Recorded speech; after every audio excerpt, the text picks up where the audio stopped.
Hey guys, welcome back.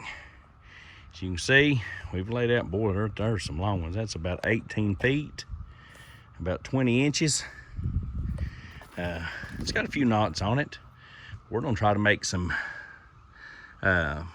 big side racks and make a box for that Ford F650 up there. And we got to cut through this white oak and poplar here. That's a pine. But we got to cut through this stuff to make it till we can get to that.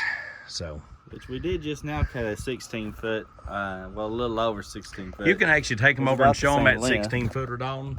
Let's go show them let's show them the really nice posters we just cut. This one did have a little bit of bark on the end, so we did have to cut it down just a little bit. But as you guys can see, they're extremely straight. Extremely nice. Let's see how smooth they are, guys. You know, we always talk about how smooth Cook Sawmill makes it. It's almost like glass.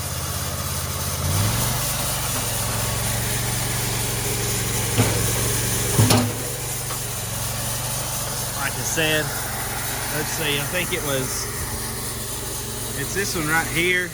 Had a little bark on it, and this one right here has a little bark on it. These two on the outside are perfect. The man that needs them, he is not too worried about having that little bit of bark.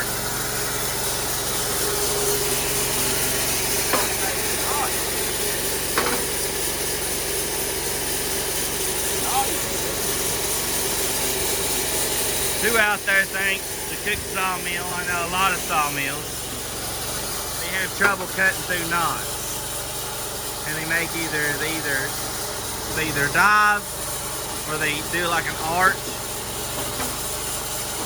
They call it dipping and diving or something like that. Let's see if this Cook Sawmill with an old rusty blade.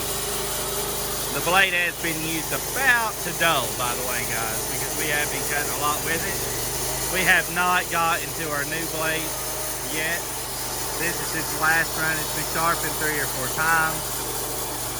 We'll probably be taking it off, I would say, within 3 to 5 logs. We have been using it quite a bit.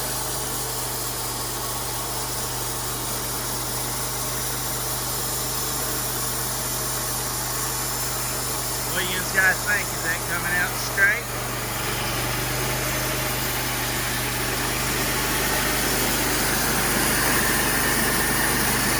Right, guys, knots are no match for the Cook Sawmill. Try to back up just a little bit, get it from this side. I was telling them that most sawmills, when you're cutting through a big knotty log, they do a lot of dipping and diving, don't they? They'll make spoons and they'll just make it look awful. But Dad's got to do my job real quick. Let's see how straight that made it.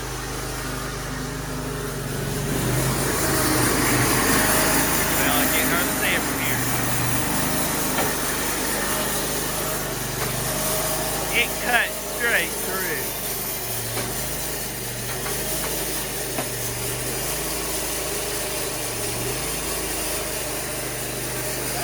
Got it covered up. He's fighting with the knots on the bottom. They're catching on our little runners right there. But as you guys can see, that is as straight as she comes, guys.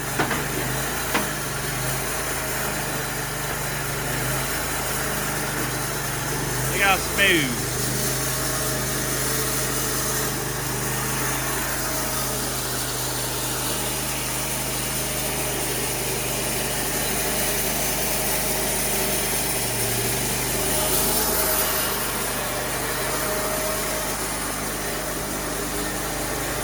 I don't know if you can really tell on camera, but that right there is cut perfectly straight. Perfect. And, hey, these is old bands too. These ain't That's what I was telling them. Let's get a better angle. See, that, guys? I'm trying to make it where you guys can see how straight it is. How it all goes together. I'm trying to get that cool angle.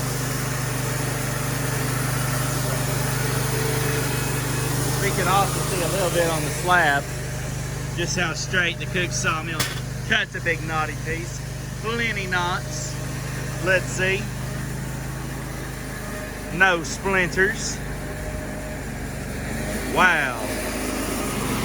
I don't know why, but I do think that it almost makes it plain. It does cut such straight boards. You don't have to redo them or nothing. I think we're going to have really pretty lumber out of that, guys.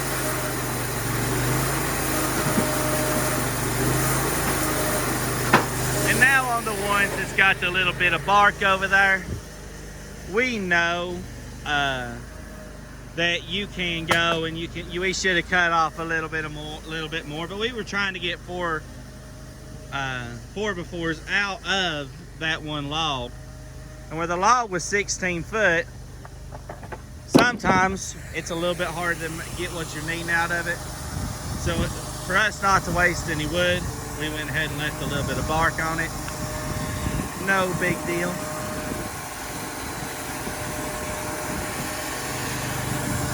Let's see what we're doing here with the slabs today. What we do with our slabs, we got some nice little tables. We've shown them before.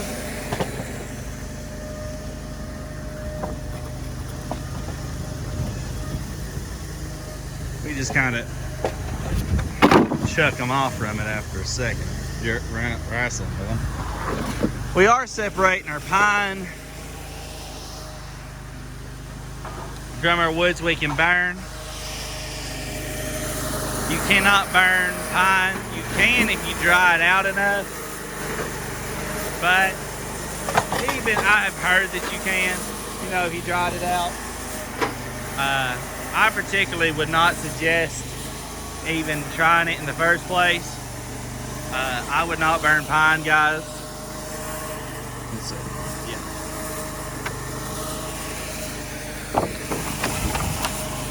Good enough. We need to get the skid steer down here to pick up all this pile of nice wood. We'll be cutting it up for firewood. Also to heat the greenhouses. Nothing really gets wasted. Just gonna check out how nice and big it looks today.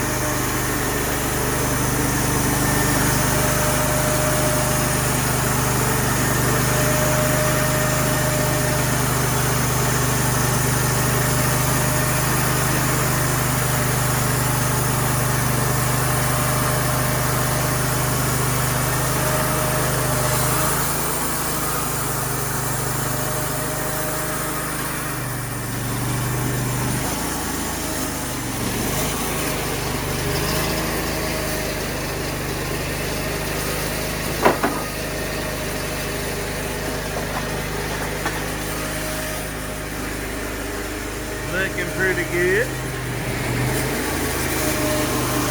Oh, look. He's turning out really nice.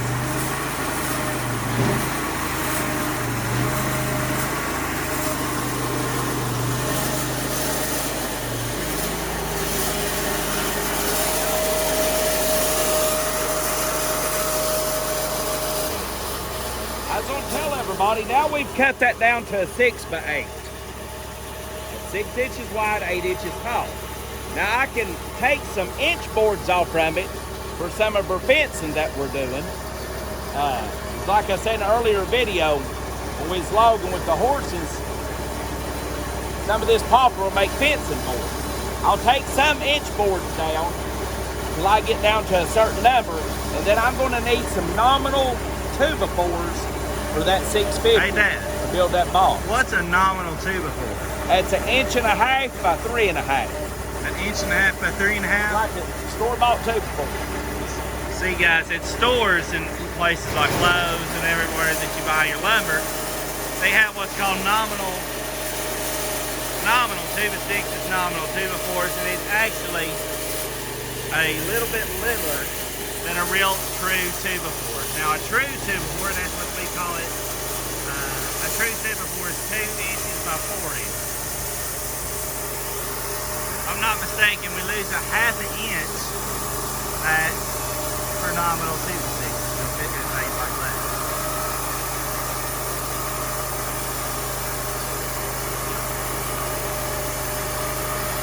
And actually, if you have an older house and you are trying to redo a wall, or you're trying, like if you're inside your walls, right, and you have one of your boards is old and you have to replace it, you actually, it's better to replace it with a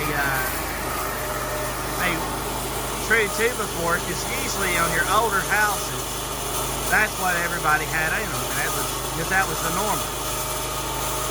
Our house up there at the top of the hill, it has true 2x6s and true 2x4s all throughout the original part of the house. And if we was to try to replace a board out of the wall, or even into the flooring and things like that, we would have to have true 2x6s and 2x4s to match the rest of it.